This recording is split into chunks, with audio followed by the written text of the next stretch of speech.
اعوذ باللہ من الشیطان الرجیم بسم اللہ الرحمن الرحیم۔ کل کے سبق میں یہ بات گزری تھی کہ حضرت یوسف علیہ السلام نے اللہ تعالیٰ سے فرمایا تھا کہ قال رب السجن احب الی مما یدعوننی الیہ، یعنی زلیخا نے کہا تھا کہ اگر اس نے میرا کہا نہ مانا تو اس کو قید کر دیا جائے گا یا بے عزت ہوگا۔ تو اس کی یہ بات سن کر حضرت یوسف علیہ السلام نے فرمایا کہ اے میرے رب، مجھے یہ جس چیز کی طرف دعوت دے رہی ہے اس سے قید مجھے زیادہ پسند ہے۔ یعنی اس کا مطلب یہ نہیں ہے کہ حضرت یوسف علیہ السلام قید میں رہنے کو پسند فرماتے تھے، بلکہ گناہ سے بچنے کی وجہ سے انہوں نے فرمایا کہ اس گناہ میں مبتلا ہونے سے بہتر یہ ہے کہ مجھے قید کر دیا جائے تو مجھے پھر بھی پسند ہے۔ وَإِلَّا تَصْرِفْ عَنِّي كَيْدَهُنَّ،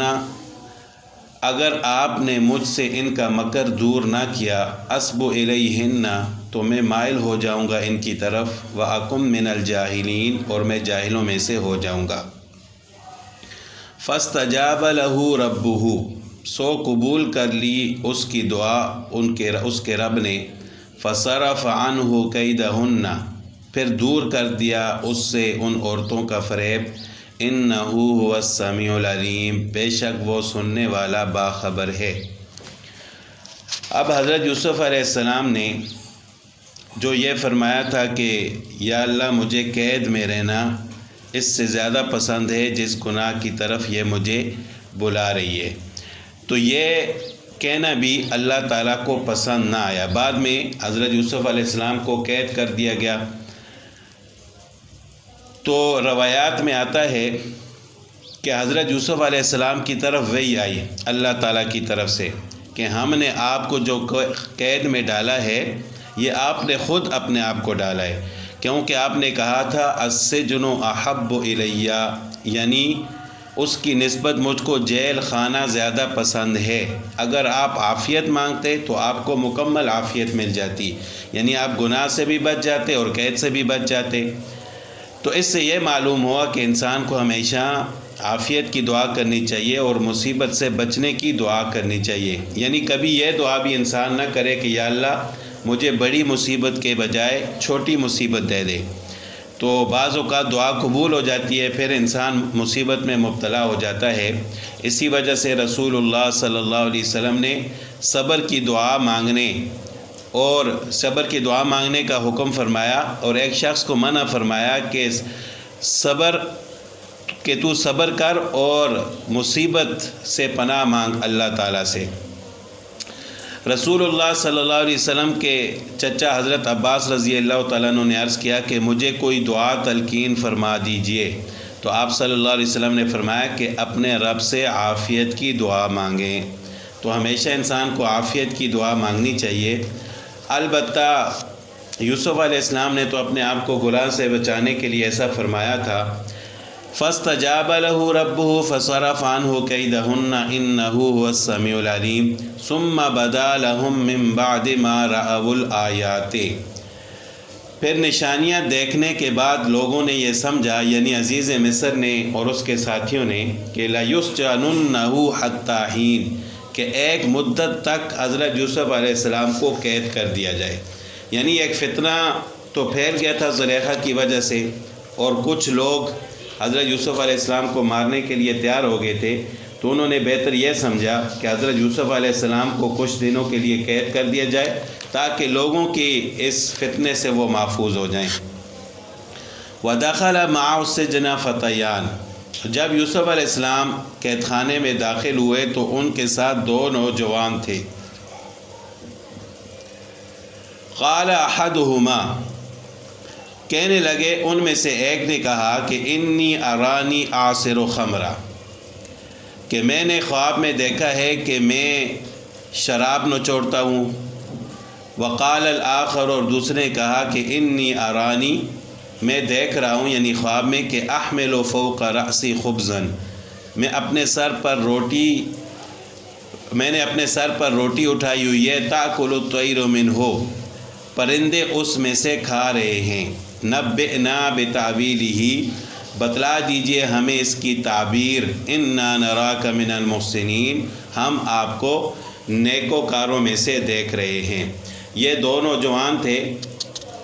جو حضرت یوسف علیہ السلام کے ساتھ جیل میں داخل ہوئے،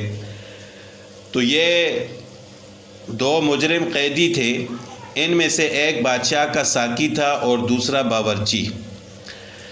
ابن کثیر میں ایک روایت ہے کہ یہ دونوں اس الزام میں گرفتار ہوئے تھے کہ انہوں نے بادشاہ کو کھانے وغیرہ میں زہر دینے کی کوشش کی تھی، تو ابھی مقدمہ زیر تحقیق تھا، ان کو جیل میں رکھا گیا تھا۔ یوسف علیہ السلام جیل میں داخل ہوئے تو اپنے پیغمبرانہ اخلاق و رحمت و شفقت کی وجہ سے قیدی ان کے دلدارہ ہو گئے اور ان کے ساتھ محبت کرنے لگے۔ جو شخص بھی بیمار ہوتا حضرت یوسف علیہ السلام اس کی عادت کرتے، اس کی خدمت کرتے، کوئی غمگین اور پریشان ہوتا تو حضرت یوسف علیہ السلام اس کو تسلی دیتے اور صبر کی تلقین فرماتے۔ تو جب لوگوں نے حضرت یوسف علیہ السلام کی ایسی محبت اور اچھے اخلاق دیکھے تو قیدیوں نے یہ سمجھا کہ بہت ہی نیک آدمی ہے، تو ان دونوں قیدیوں نے اپنا اپنا خواب بھی حضرت یوسف علیہ السلام کے سامنے بیان فرمایا۔ جو بادشاہ کا ساقی تھا اس کو شراب پلانے والا، اس نے کہا کہ میں نے خواب میں دیکھا ہے کہ میں انگور سے شراب نکال رہا ہوں، اور دوسرا جو باورچی تھا اس نے کہا کہ میں نے دیکھا ہے کہ میں سر پر روٹیوں کا کوئی ٹوکرا ہے وہ اٹھایا ہوا ہے اور اس میں سے جانور یعنی پرندے نوچ نوچ کر کھا رہے ہیں، اور ہماری یہ آپ کے سامنے درخواست ہے کہ ہماری خوابوں کی تعبیر بتا دیجئے۔ تو اب پیغمبر کا اصل کام تو خواب کی تعبیر بتانا نہیں ہوتا بلکہ ایمان کی دعوت دینا ہوتا ہے۔ تو حضرت یوسف علیہ السلام نے ان کو ایمان کی دعوت بھی دی اور ان سے فرمایا کہ قال لا یأتیکما طعام ترزقانہ، کہ تمہارے پاس کھانے کے لیے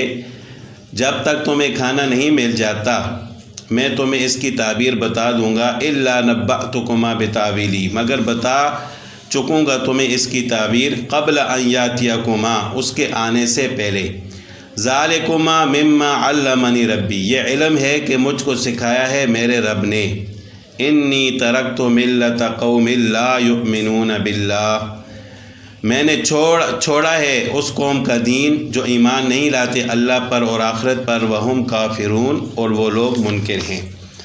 پھر بعد میں حضرت یوسف علیہ السلام نے ان کو ان کی خوابوں کی تعبیر بھی بتا دی، اس کا ذکر آگے آ رہا ہے۔ واتبعت ملت آبائی، اور میں نے اتباع کی حضرت ابراہیم علیہ السلام کے دین کی، اپنے باپ حضرت ابراہیم علیہ السلام کی دین کی، و اسحاق،